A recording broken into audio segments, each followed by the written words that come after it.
This is Ingram. You're talking to Ingram and Roger McAfee, former Crown Prosecutor. Now, were you a Crown Prosecutor in Vancouver? Vancouver.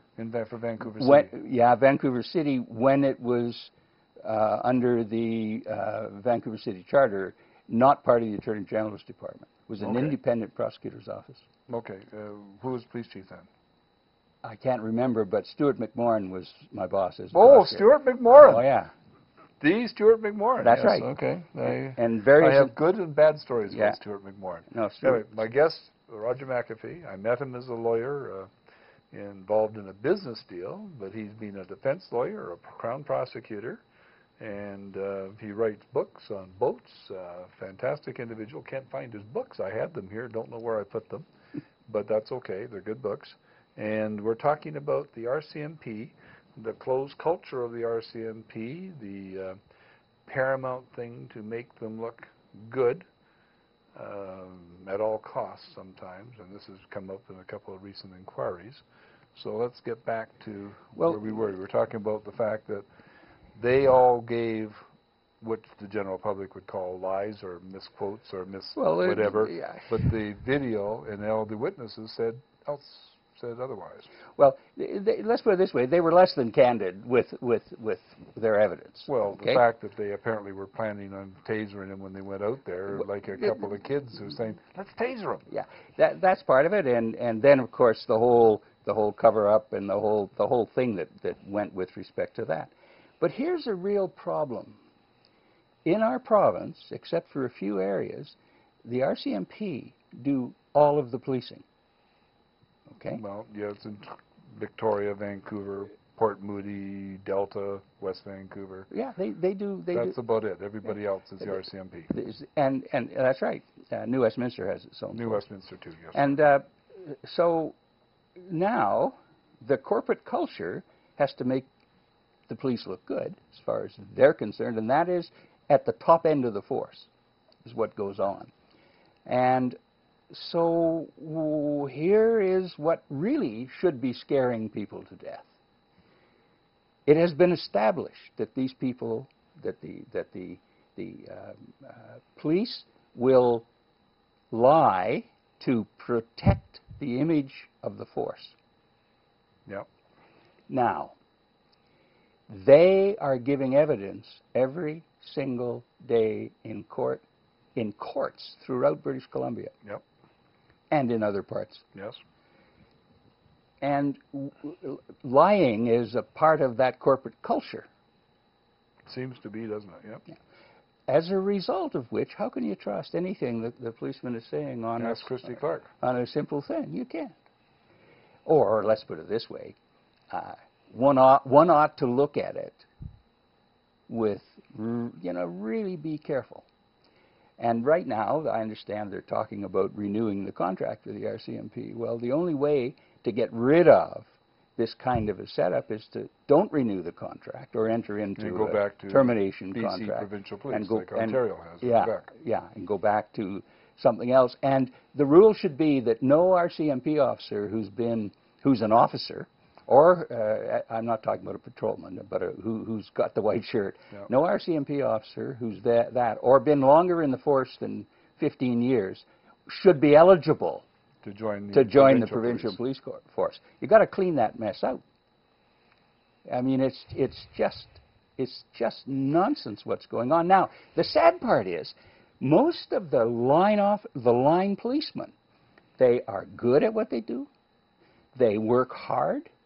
These officers are honest as long as it doesn't adversely affect the force. They are not afraid, but they are hampered dramatically by what goes on with with their superiors, their officers. And I don't know whether you followed the thing with Mike Webster or not. And Mike was a former RCMP officer, and he's a registered psychologist, and he was doing a lot of work with the RCMP within that field. And he was asked by one of the TV stations to look at the video from the Dukansky situation.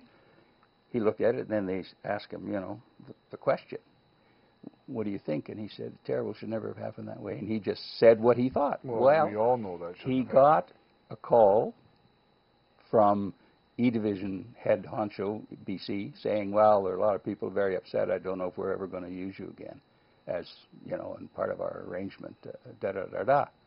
And he said he expected that. Then Big Shot from Ottawa comes out, says the same things. Basically, we're basically not happy with that, and we're cutting you off.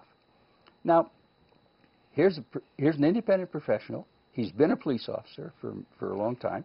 Being inside the line. Yeah, and he is attacked by these guys because he gave what he believed to be an honest opinion.